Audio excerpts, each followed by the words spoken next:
This is the War Room Roundtable podcast, the show that takes you around the world to share interviews with some of the most successful and relevant businessmen and women on the planet. Hear their stories and get the most important business lessons they've learned on the road to success, and get exclusive advice on how to implement their successes into your life and business.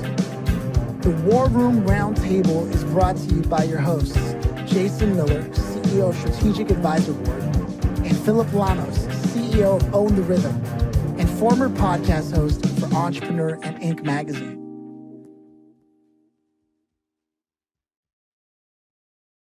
Welcome to the War Room. It's a pleasure to have you here, Chris. How you doing? I'm doing good. Thank you very much, Phillip. And Jason, nice to be with you. Absolutely, great, man. Great to have you, brother. Yeah, before we got started, we got a chance to get to know each other, and I have a feeling there's going to be a really interesting conversation from this, just based off the energy you give off. It's really sincere and direct. And for me, I'd love to connect that to sort of some origin stories about you. What we ask here on the show is, do you yourself come from a family of entrepreneurs or maybe creative people? I do, actually. Yeah. My father was a West Point grad like me, but he got out of the Army after his initial commitment and worked for a Fortune 500 company. But it wasn't long before he took those skills and ideas and created his own business and made quite a bit of money. He's kind of been a serial entrepreneur. So it's been fun to watch. I see. How did that sort of inform you? Because now I connect the dots. Is he part of the reason you stepped into the military yourself? And how did that sort of inform you? Having that example, did it also inspire you and say, hey, I can do this too? Yeah, it does. I mean, I think as most of your audience would know, if you have a family member who's a successful entrepreneur, it's infectious. I mean, you can see not only that it actually works, but they enjoy it. There's energy there. There's constant challenges. So yeah, I think that role modeling is a really important part of it. Yeah, there we go. Okay, modeling. I like that you brought that up. It's something that I think I first came across it with Tony Robbins when I was 14, 15, reading his books. Totally shouldn't have had access to that. But it was talking about finding a model, some sort of end target goal, and then finding ways to close the gap between where you are and that model is. Is that sort of how you use that, or where did you really start to get serious about business and what that means? Because you had a whole career, a lot like Jason, where there's this whole life that you were something else and then you stepped into business, or was it always both at the same time? Yeah, it was. Well, no, it was mostly focused on one thing at a time, because you just can't serve two masters well. I think sometimes that's a really important and underappreciated rule. So, during my time in the military, though, which I'm sure we'll talk about a little bit, I always had sort of an entrepreneurial mindset. I mean, even the things I approached from in the Army, I approached from an entrepreneurial mindset, which, to your listeners probably actually means something. You just look at problem sets differently. You look at how to innovate within a defined space. And so I did that in the military. So by the time I got out, some of those skills were fully mature. And it's just the way I look at the world, like you do, like your listeners. Yeah. Okay. And now what I love about where this is going to go is I got a chance to look at the notes here, and you publish historical summaries, right? Now, how far back does your interest and curiosity in history go? Because I have found that some of the most successful people in business know the history of their own industry specifically. Yeah, it's unusual, maybe not, but I was never a real history buff in school. I didn't major or minor in history at West Point, or I've got a couple of master's degrees, nothing related to history at all. But the funny thing is, as I get older, with every passing year, it's like history informs so much of the world. And in my profession, the military profession, it has been an essential ingredient, actually, of any great, captain of the military throughout history. They've always had a firm grasp of history, because, the famous expression, history doesn't repeat itself, but it really rhymes. And man, does it rhyme. like, what Vladimir Putin's doing in Ukraine right now. I mean, it rhymes big time with conflicts throughout the ages. So from the military side, history is getting more and more fascinating with me, even now that I'm retired from the military, because it's so important. And so yes, Philip, my goal was to create a publication that I wish I would have had as a young officer, to help me learn history faster, more comprehensively, with less time. Everybody's pressed for time. And so what I've done is I've created sort of a Reader's Digest concept, but very, I mean, what goes in on my end is amazing. It takes me 3 months to do a battle, because I'm condensing all those 300-page books that, the younger generation isn't that thrilled with anymore, because time's so important. And I'm condensing them all to a 3,000-word, essentially beautifully produced trifold brochure with maps and images, and exactly what happened at these key battles. And I say this because the military is what drove me to this, because it was the one piece I wish I had. So I decided to create it. But what I'm finding is the civilian sector is really interested in this stuff, because first of all, they know, they're Americans. They should know some of this stuff. If you're an American, it's part of our common cultural history. We should all know what happened at Lexington Concord and Bunker Hill and Midway and D-Day. And, those are just part of our history. And in the age of division right now, these things unite us more than anything. So that's got that extra benefit. But also, and maybe more interesting for your listeners, I've always been fascinated by the back and forth pollination, cross-pollination between military and industry, military and business. Because if you've actually looked at history, they've kind of gone back and forth, copying each other in different aspects of their domain, from how C-suites are organized with a staff, staff kind of function, to the strategies and the tactics. I mean, how often do you hear about business in terms of a military campaign and stuff like that? So these lessons, and by the way, I put a lot of lessons in my writing as it's condensed, because I think that's the whole point. These lessons are not just military lessons. They're lessons in leadership and strategy, principles of war that I think actually translate to business pretty well. So it's fun, it's interesting, and yes, it's what I do. Hey, man, that is the spirit of this show. Business is war. That Jason has said that a million times. With that said, I'd love to hear Jason's reflections so far on some of the things that you've been talking about. And as a fellow military personnel who's gone on to also do business, I think it's important to hear his thoughts and just sort of a sounding board feedback loop before we go further on the show. Yeah, what I love about, like my time in the military, was I grew up in the entrepreneurial experience as a kid, all that stuff, and long line of military service, so on and so forth. But the parallels, like Chris was talking about, between the military and business and how they flip-flop, right? So you look at McDonald's. McDonald's totally took the whole military structure from, team leader, shift manager, right? All the way down to team leader, squad leader, platoon sergeant, yada, yada, yada, yada, yada, right? And they took that same mentality, and a lot of companies do the same thing, right? So you could even say CEO, division commander, right? Mm-hmm. Or go up even higher and say CEO, chief of staff of the army, right? Mm-hmm. And then start building your way down there. But from every level of the military, you can build that same structure off of any company, all the way down to a platoon leader is a CEO, a platoon sergeant, right? That's your COO, yada, yada, yada, yada, yada. And you can build that exact same structure all the way down. And it's really a beautiful thing. And I was lucky because I got myself into a lot of things while I was in the military for all those years. And I got myself into business, and I did do the two masters thing. And it was difficult to do that. It was very difficult to do that. But somehow I kind of figured out how to work through it and did it. But a lot of the things you're talking about, Chris, they so correlate across from each other when it comes to military, business, athlete, business, right? We've had a lot of NFL players, a lot of, professional sports people on the show.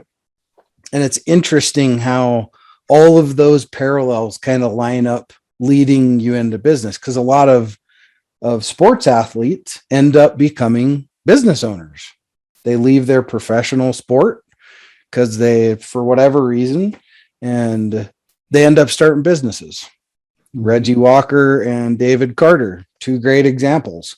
They just said, we're done with the NFL. And they both played for the Cardinals at the same time. And they said, you know what, we're done with the NFL. We're done. We're going to go start our own business. And that's what they did. So, but they took all those lessons from, Reggie was a team captain for 3 different NFL teams. And so he brought all that leadership skill across, and, they launched this great company called Game Within a Game. So there's a lot of parallels there. It's great to be able to connect them on a show like this so people can see how history has blended all that across both ways, for sure. So, and by the way, thank you for being here. Thank you for your service. It's always great to have fellow veterans on the show. So thanks for being here in that capacity too. My pleasure. My pleasure. Yeah. Yeah, no, I think it's one of those opportunities where you have, if I read my notes right, over 3 decades of service, right? If I'm not mistaken. And what that does to your ability to be a leader and have you be sort of, you can look at both sides of the field, right? Whatever opposing force is coming to you, plus what you have to manage here, and that level of awareness of understanding all the moving pieces, right?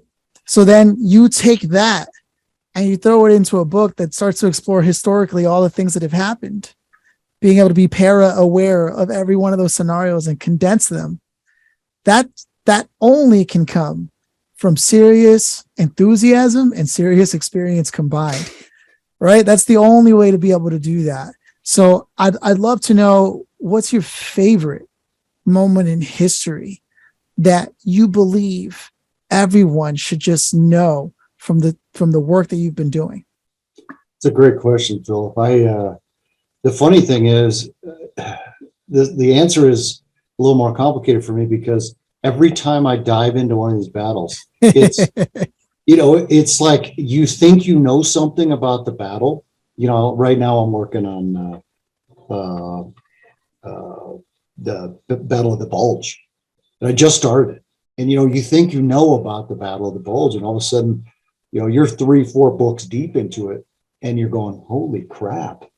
I did not realize that that aspect was major strategy issue or a major leadership issue."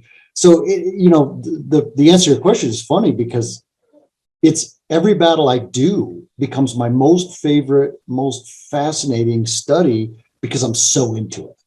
And I hope that's not a silly, plain vanilla answer, because it's so fundamentally true for me. I'm fascinated by them as I go. Now, maybe a different way to answer your question is, there's different segments of the population, different segments of our society that should know certain battles. And, it's one of the reasons I did actually put the book together, which is the 12 battles every American should know, because I believe that it's such a common cultural history, heritage for us. We should know these things. And I'm not just talking about military professionals. I mean, my gosh, if you're a high schooler, you should probably know the basics about Bunker Hill, right? I mean, these are seminal moments of American history that turned some tides and created the society we are today. So yeah, I guess you could say my favorite is American history, because I do it all. My favorite's American history because I'm an American, and I think we should take this stuff a little more seriously. We're losing it in our education system, unfortunately. We're not really teaching a lot of American history, which we all know is kind of like military history, because military history dictates history. So, that disappoints me a little bit. So I am kind of partial to that, to sort of answer your question in a different way. But No, I love it. I love that answer specifically because you're right. I can't think of a single time while I was at least in public school, because that's where I went, where it sort of was presented in a way for us to understand how this is going to impact our life, right? In particular, coming from like a lower socioeconomic background myself, when you don't have great examples at home, right? I didn't grow up with entrepreneurs or anything even remotely close to that. Quite the opposite. And then you go to schools and the teachers are overworked, underpaid. They don't have the time to sit there and tell you, this is how you're going to solve your problems, right? Because the teachers themselves haven't been able to solve their problems. Most of them landed there not wanting to do that. And if they did, at some point, they lost the fire inside. They let it die, right? It's very rare. And that's why everyone remembers that one teacher that was different, or staff, faculty member at school that was different, because they were really happy to be there. And I can hear that when you share what you're talking about. Had I been told, hey, look, history, world history, US history, what have you, it's going to teach you how to be a leader. It's going to teach you how to solve problems. Had someone just prefaced that, even just with that, before they asked me to open the book, and then actually I would look at those critical thinking questions at the bottom of the textbook a little differently. And yet, that's not the way it's presented. So I'm glad that you took the time to do that, because even like you said, business owners, they're constantly facing problems that need a leadership decision, a strategic decision. And why not, as someone living in the US, making money in the US, be able to tap into some historical decisions that were made and how they came out on top? It's a clear correlation, a clear resource to be able to have. So for me, I'm in favor of what you're talking about. And I think it's great that you did this. With that said, if you could leave behind, just like, this is your bottom line go-to in general advice, given the experience that you've had in your life, the work that you do, what would you say needs to be recorded? Like, this is what I want to say now. Well, not directly related to history, I would say, because of your demographic of your audience, I would say what I've learned in 31 years in the military as a leader at different levels, up to and including a NATO headquarters in Bosnia, is leadership is all about trust. Leadership is about trust. That's the one word that you could peel that onion back and then say, okay, if leadership is about trust, how does a leader create trust? And it's kind of simple in my mind. Again, lots of different good examples, bad examples, lived experiences of leadership and failure and success. And leaders create trust by doing a few things. Number one, you have to know what you're doing. Nobody wants to follow someone that doesn't know what they're doing.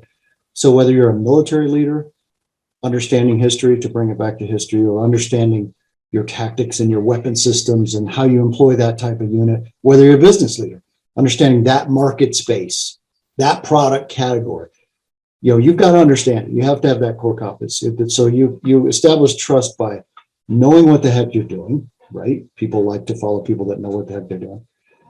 The second way you establish trust is by character. I mean, character really underlines the entire thing. If you're dishonest, if you cheat on your taxes, if you cheat at the whatever, leaving a tip at a restaurant, or any of those things, they're like, I don't mean cheat by leaving a tip at a restaurant. My point is, the smallest things can be little tells of, this person doesn't really have great character, and people see that immediately. So you gotta walk the walk. You gotta talk. You gotta walk the talk. That'll undermine leadership before anything else, because your people will see it and they'll talk about it all the time. I don't care if you're a team of 5 or a team of 5,000, doesn't matter. So competency and character are really two of the biggest things. And then maybe the last thing is you've got to have this vision, this passion, this infectious drive. And it doesn't have to be cheerleader stuff. It's really about boy, this guy or gal has the resolute mindset and confidence that they're going to go somewhere. They have a vision. They have that drive. And again, it can be very internal. You don't have to be that cheerleader, CEO or entrepreneur or military leader. But those three things in my mind really create that trust. You want to follow someone who knows what they're doing. They're honest and they care about you. And they have that drive, that will to conquer the objective in a military sense, or win market share in a civilian sense. So that's kind of my nugget of wisdom from 31 years in the Army. How about that? Yeah, no, I love it. I think that's solid advice for anyone at any level. In particular, the thing about character and the little things, and how you might feel like, oh, my business isn't doing too good. The problem may not even be in your business. It could be so small as something that you're just like, your character isn't where it needs to be. And if you can get past that, you'll be able to see yourself in a different light, which will have you interact with your team and everyone else in a different light. And you're right. Sometimes there are these things that are operating under our immediate level of awareness that we should take a harder look at as leaders. So I think it's brilliant. With that said, I want to take a second before we go on to the next phase of the show to give a shout out to someone that made this episode possible, part of our community of listeners. And that is sharing the credit with Will Black. Every time someone actually swipes a debit card or credit card for your business, there's a fee that takes place, and the banks usually get the benefit of that. Most people don't know that you can actually dictate where that goes, and it doesn't have to go to any bank. You can actually choose that to go to a nonprofit. And Will Black, with Sharing the Credit, has determined the system that can get that done. So if that's something that you're interested in, you can actually access that by going to talk to Will Black. Go to sharingthecredit.com, let them know the War Room sent you, and they'll roll out the red carpet for you. With that said, in the spirit of that, Chris, I'd love to give you the floor and invite people to where they should be going to get in touch with you to connect further based on what we've been talking about today. Thanks, Phillip. Yes, my website is battledigest.com. Just one word, battledigest.com. And I think your audience would benefit from these. Think of these as case studies. These are case studies in leadership, strategy, and history. They'll also give you historical context of the challenges, the strategic environment that these leaders faced at the time, which have a lot of parallels to business. So battledigest.com, one word, and you'll see things there. And then you'll also see my book. For those of you that actually that are watching rather than just listening, my book is the number 12 battles every American should know. This should be common cultural required history reading for any American. And I've made it so simple. You won't regret this book. You can get that on Amazon or get it on my website. So thanks, Phillip, for the ability to share that. Yeah, are you kidding me? I got to take a look at it, actually. There's very few shows I listen to myself because I'm always busy making a show. And there's one in particular that likes to cover things like that. I'll have to geek out with you post-recording about what that show is. But I could easily see the work you're doing be a podcast, and it probably deserves a conversation post this. But with that said, before we go on to the grand finale, I want to check in with Jason here. I want to hit on something that you said, Chris, and that's trust, right? So I believe it was the Navy SEALs did a study years ago, and it came down to the bottom line of, as a team member, they would rather have somebody with that basically has mediocre skill, but very high trust. Because the guy that has really good skill and low trust, we all know that guy. That's, you walk into any company and go, hey, who's the asshole in here? And everybody goes, that guy right there. But then they'll do the opposite too. Who's the rock star, but they're a mediocre performer, and they're the ones that always get the job done and they can be trusted. And I know you and I have seen that a lot in the military for sure. I mean, I retired from Bragg, worked up at Forces Command, and lots of DA civilians. So, but you could easily spot the ones that, they weren't like the rock star, but boy, they would run it down. They were so trusted. So, I think a key takeaway from what you said in a company structure too is trust is more important than somebody that appears to be the major performer. So, Jason, maybe let me add this. They may not be the rock star, but they're the rock. There you go. Hey, there it is. Okay. With that said, we've reached the end of the show and there's only one thing left to ask. And this is just open-ended fun. We always are excited about the answers because there's no wrong answer. But Chris, if you could have invited anybody today to join our conversation from any point, place, and time in the world, and as a history guy, I can only imagine the answer. So who would you have loved to have had here today with us and why them? Well, I would like to see some of the great captains of history join us today. I mean, if you could possibly sit down with, Alexander the Great and Frederick and Napoleon. And I mean, I would be fascinated to be at that table and talk about principles of war and strategy and leadership on the battlefield. So that'd probably be my answer. I guess I would also add, for maybe a separate session, is the great theorists of warfare, Clausewitz and Jomini and some of these people, even Liddell Hart, who's more recent in British history. I'd love to pick their brains constantly. So those are my two groupings. I know I'm geeking out on the history side now. Hey, when you said those names, and some of them I didn't recognize the latter ones because they're more modern. But when I hear that, it makes me realize, you don't have to look that far to even like the British East Trading the company and East India Company. Thank you for correcting me. As a public education, what are you going to do? They had to defend themselves, right? They had to have a plan of attack. Merchants back in the day had to have people with them that were ready to protect them because resources, scarcity, objectives, finance, all that's tied up together, right? And the powers that be, the loyalties between kingdoms, and it's all still the same thing today, right? We're just looking at alphabet companies and how they may be moving things and how that relates to the government. I mean, it's all real and relevant. And these brilliant minds imagine having them on your consulting agency team. Mm-hmm. Imagine them hearing Alexander the Great go, I wouldn't make that move.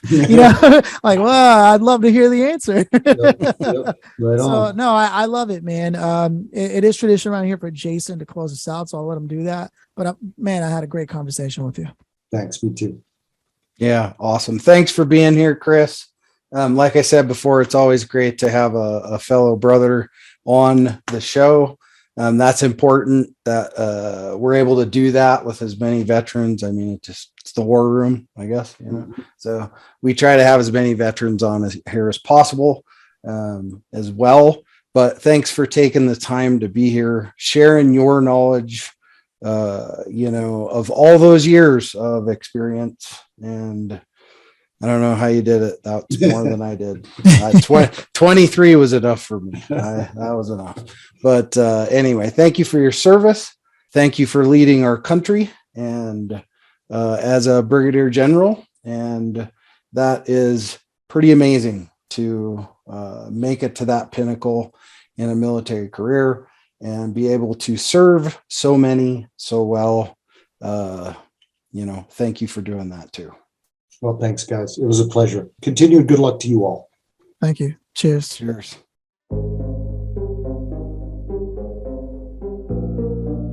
Thanks for listening to the War Room Roundtable with your hosts, Jason Miller and Phillip Lanos. please leave your feedback and visit strategicadvisorboard.com to get the latest and greatest business advisement on the planet. Follow us on social media for updates, and always remember, if you can dream it and believe it, then you can go achieve it. We'll see you in the next episode.